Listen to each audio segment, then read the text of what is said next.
Hey guys, and welcome back to the JTO channel. And this is your match review of Hungary 1, Switzerland 3, in what in the end was a decent game, entertaining enough for the viewers that were watching. A very interesting game, especially in the second half. Let's just get straight into it. Make sure to like, comment, subscribe. We're starting the Euros off on a bang, man. So far, 2 games, 10 goals. So, hopefully the goals keep coming.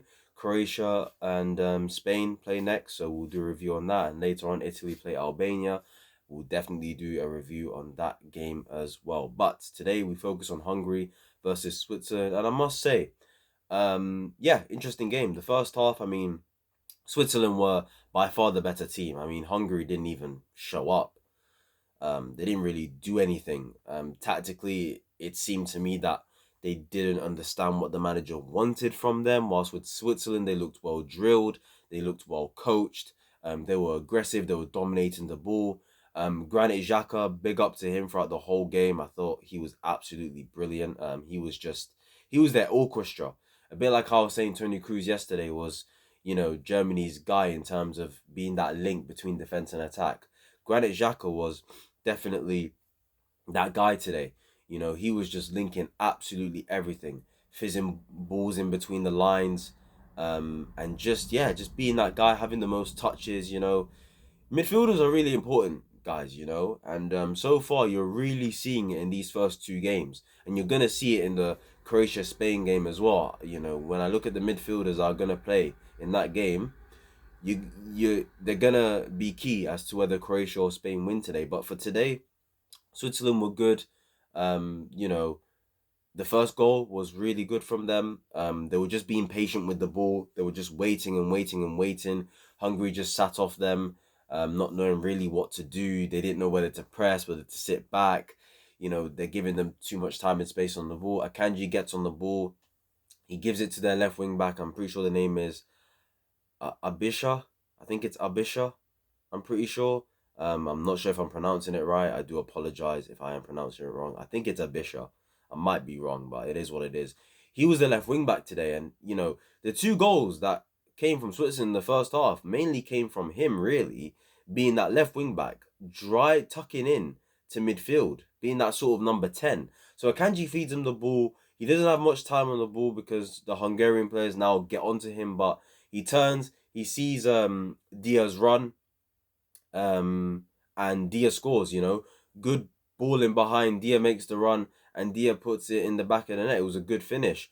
People thought it was offside at first. We saw one replay. Everybody knew it was onside, and it was a goal. And the funny thing is, that was Dia's first ever goal for Switzerland. He actually doesn't have much international experience. Leading to this game, he had only played 45 minutes of international football. Um, and I didn't know who he was. When I saw the lineups, I thought, oh, where's Embolo? Like, I thought Embolo was their main guy. Is he just not good anymore? Does he have fitness issues? Has he fallen out with the manager or whatever? It looks like he did have fitness issues, and that's why he did not start the game. But okay, fair enough. Dia starts, and he does a really good job at the end. He was causing chaos, and he was making runs in behind. Switzerland were moving the ball really well. They looked comfortable. They were compact. They were aggressive. They were pressing well. Hungary was struggling to get out. Hungary in that first half were really disappointing, man. And I think the one player that really represents how bad they were in that first half was their captain, their best player, Szoboszlai. Look, with Szoboszlai, man, I mean, the guy has been given a lot of hype from Liverpool fans. From when he came to the Premier League last season, he started off really well, scoring some nice goals, but then it just fizzled out. And at the end of the day, he's just not that good of a player. And today kind of showed it, I'm not going to lie. Other than his dead ball situations and his like crossing, there's not really much to the guy's game. I'm not gonna lie. He's not, for the money Liverpool spent on him, I don't think he's that good of a player. I'm not gonna lie. And his attitude stinks as well. Like his body language, the way he was leading, a lot of complaining, a lot of moaning, sulking. It's like, bro, you're supposed to be the star boy here. Like, you're meant to be the guy for this team, and you're not leading by example. So yeah, Switzerland just done a great job in the first half, and obviously the second goal came. They had an attack, but it fizzled out. Hungary won the ball, but Switzerland won it back quickly. Ball goes out to Abishe, the left wing back. He just cuts in, right foot into the bottom corner. Really good finish, man. Fantastic finish, and fair play to him. I guess he was that key difference. In terms of the two teams and how the goals went in.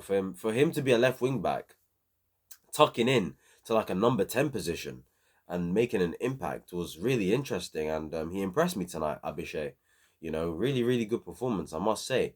So, yeah, it's half time. It's 2-0. Switzerland, by far the better team. They look well drilled, aggressive, patient, playing out from the back really nicely, pressing. Hungary just couldn't get out. They just weren't up for it. And, this is a Hungary team that, not to say I had a lot of expectations for, but I said, look, they're not going to make it easy for Switzerland. I believe they're a team that are definitely capable of going through to the round of 16.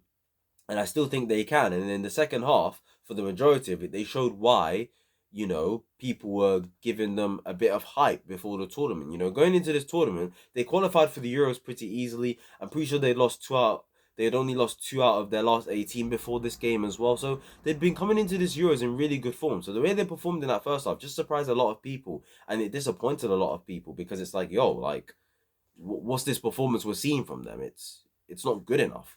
So yeah, in the second half, they just had to be better because they were really that bad in the first half. So yeah, they came out in the second half. They were a little bit more aggressive. They were pressing a little bit better. They got on the ball a little bit more. They started to make things happen for themselves. Switzerland all of a sudden are looking a bit nervous. They're a bit cagey. It's looking a bit, they're not really comfortable now in their play.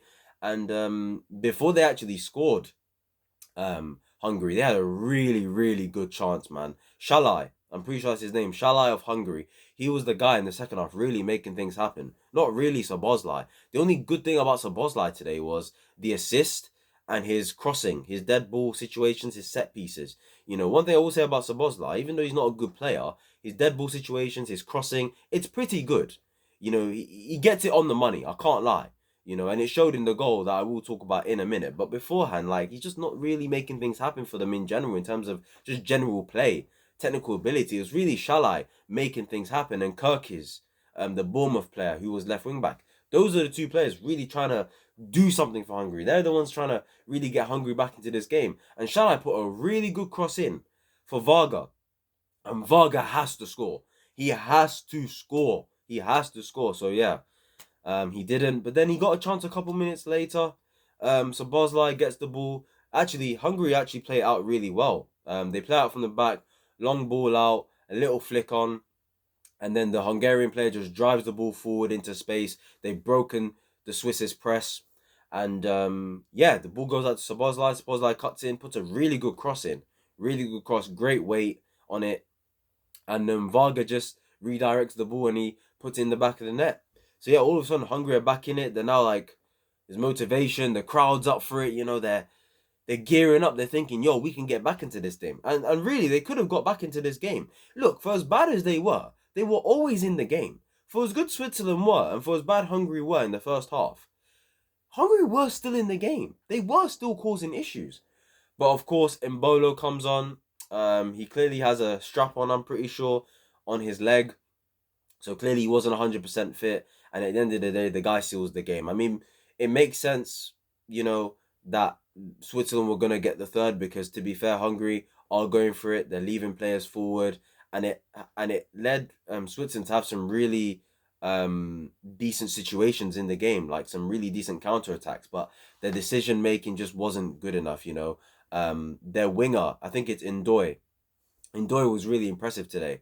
In the second half, it was all about him just keeping the ball and winning fouls because Switzerland were on the back foot, and he did that really, really well. In the first half, he was bright. He was going past players. Close control was good, dribbling was good. The only thing about him in the first half was decision making. So Ndoye was impressive today, and yeah, he was at the end of some of the counters that Switzerland had in the second half that just didn't really lead to anything. But eventually, in the 90th minute, after Switzerland defend, an attack pretty well from Hungary, their goalkeeper, what's his name? Jan Sommer, that's it. Jan Sommer Former Bayern Munich goalkeeper, currently at Inter Milan, I'm pretty sure. You know, he just kicks it long. I think Embolo wins the first header, I'm pretty sure. And then the Hungarian player heads it, but there's no direction. It just sort of, he heads it backwards accidentally. And Embolo's through on goal. And just before he scores, his strap just comes off his foot. And you think that would distract him, you know, maybe put him off balance, but it doesn't. He chips the keeper. Nice, cool, calm, composed, really good finish. And yeah, fair play to him. Embolo seals the win for Switzerland, and that's a great start for Switzerland. They win 3-1. They get the 3 points. That's very, very key. You know, that's probably putting them in the driving seat to likely go through. All they need to do is just beat Scotland now. If they beat Scotland and Germany beat Hungary, then both teams go through. So yeah, they put themselves in a really, really good position, guys. Hungary, they can still go through a third place. They probably won't beat Germany, but if they want to have a chance of going through, they're gonna have to beat Scotland in that last match day of this group. But it looks like this group is shaping up to be a Germany first, Switzerland second, and we'll see what happens between Hungary and Scotland. So yeah, in terms of players that impressed, I think Xhaka was really good today. I thought Ndoye was good today as well, their winger. I thought the left wing back, key difference maker in the 2 goals that Switzerland scored. Embolo coming on, making an impact, making the difference, being that substitute king basically. Impact sub, does really well. Their striker that played today, Dia, he impressed me today. Took his goal really well. And yeah, just the overall, you know, good performance from Switzerland in the first half. And they handled the second half well enough. Hungary just didn't have the quality to really make the comeback. So unfortunate on them. So yeah, that's it, guys. That's your match review of Hungary 1, Switzerland 3. Decent game in the end. We got Croatia versus Spain next. I'm really excited for that. Like, comment, subscribe. And yeah, I'll see you guys later. Peace.